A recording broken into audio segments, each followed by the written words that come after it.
What's going on, guys? What's going on? I hope you guys are having a good day. My name is Dr. Boyce Watkins. Welcome to the Black Financial Channel. Today, we're going to talk about Michael Jordan. Michael Jordan is about to sell the Charlotte Hornets, and he's going to make a killing. He's going to make so much money at this, and it's really a gangster move, in my opinion, because Michael Jordan is.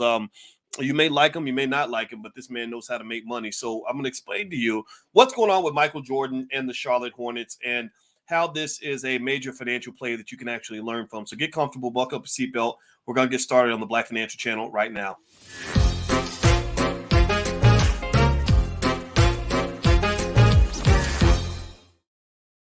Hey, what's going on, guys? Welcome to the Black Financial Channel. That's theblackfinancialchannel.com. My name is Dr. Boyce Watkins. I am your friendly neighborhood finance professor.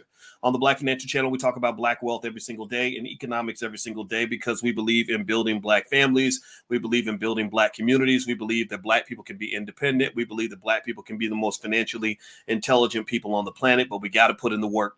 If you agree with this philosophy, put a hashtag B1 in the chat. Hashtag B1 if you agree with this philosophy. So give me a yes or no. Shout out the city as you come in. Please shout out the city that you're from.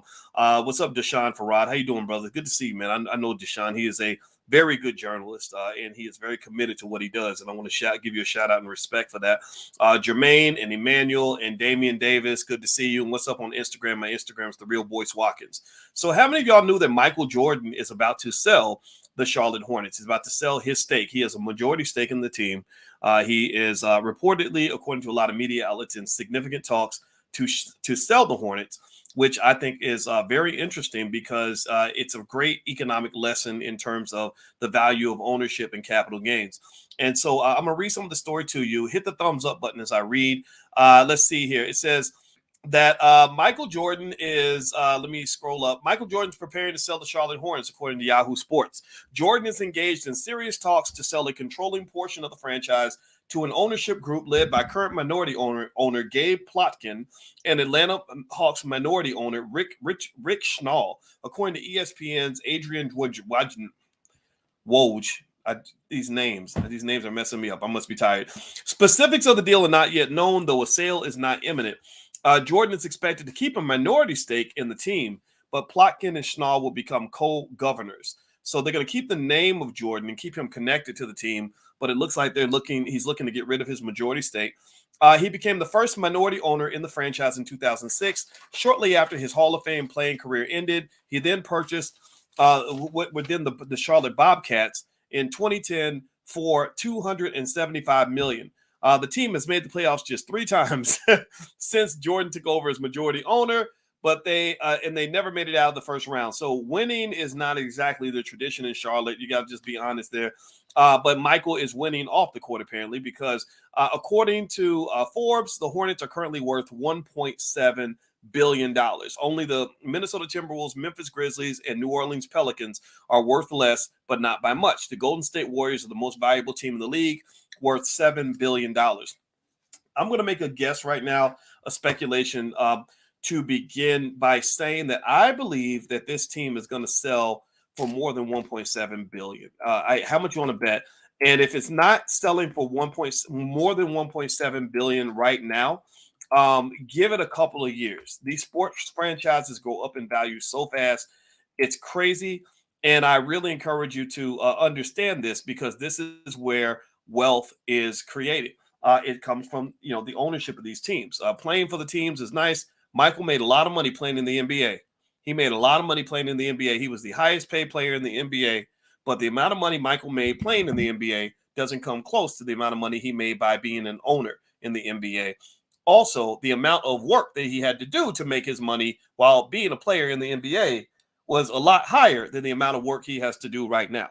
And so here's the thing. When you talk about the Charlotte Hornets, you're not exactly talking about a franchise that's kicking butt and taking names. You're talking about a franchise that's probably, and I doubt that it's because Michael doesn't want to win. I think that it might be because he wants to make a profit, or they're thinking about the expenses, right? They could go out and acquire the best players, I imagine, but they would cost a lot of money. I like this, for Michael, obviously. I mean, it's going to be a lot of wealth for his family. I don't know Michael. The closest I go to Michael is Larry Miller, who was the chairman of the Air Jordan brand for a long time. He worked very closely with Michael, obviously, because Michael, I believe, was instrumental in picking him as a CEO. And Larry Miller is a good friend. He's a very smart guy. He's a real brother. He's not fake. And I really like this guy a lot. So I don't know about Michael, though I've never met Michael. However, what I do know is that when it comes to economics and wealth building, it seems that Michael understands what it means to be a winner on the court and off the court. This move, I think, is interesting. It's great. Because he's going to make $1 billion profit from this. I wouldn't be surprised if the team sells for more than 1.7 billion. A lot of times these Forbes valuations are based on the what if. They're based on, what if you sold, this is what it'd be worth. But that's very different from what actually happens. It's like March Madness. You could tell me what you think is going to happen if the number 1 seed plays the number 5 seed, but you really don't know. You really don't know. So this move by Jordan is going to be big. They're going to keep him on as a minority owner. They said that former Michigan State guard Matt Ishbia purchased the Phoenix Suns and Mercury earlier this season for around $4 billion, which nearly doubled the previous league record sale of $2.35 billion that Joe Tsai purchased the Brooklyn Nets for in 2019. Jordan's deal selling the Hornets likely won't come close to Ishbia's purchase price, as he's still keeping part of the franchise for himself. So the purchase price is probably going to reflect Michael not selling his entire stake, but selling some percentage of his stake. So the amount of money is probably not going to be close to this $4 billion, but these numbers are really skyrocketing for these sports franchises. And so one of the other things that's interesting is that whenever you're talking about, for example, the NFL and the NBA and all that, and these celebrities that are trying to get percentage ownerships of some of these established teams, I think that's still a good move long term. These values are still going to go up. But remember that the Green Bay Packers and the Chicago Bears and teams like that, the original franchise only cost a few $100s. The Bears were purchased, I want to say it's $50 or $200 or $500. It was something crazy like that. Now they're worth several $1 billion just a couple generations later.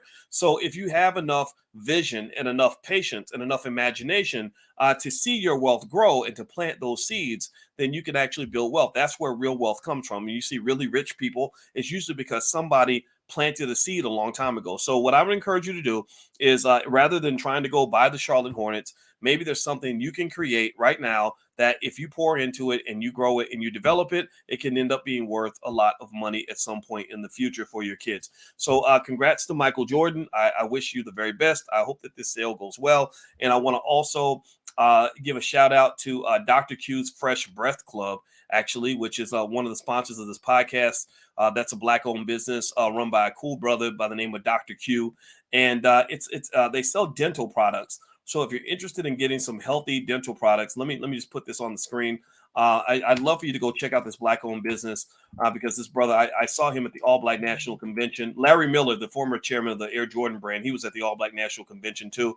And Dr. Q was there. So let me see if I can put this on the screen so you can actually see the URL. I hope you'll check out his business because we've got really smart people in the community that maybe they don't know how to dunk a basketball or throw a football, but they're doing really good work. So there's the URL on the screen, Dr. Q, DRQS, Dr. Q's Fresh Breath Club.com.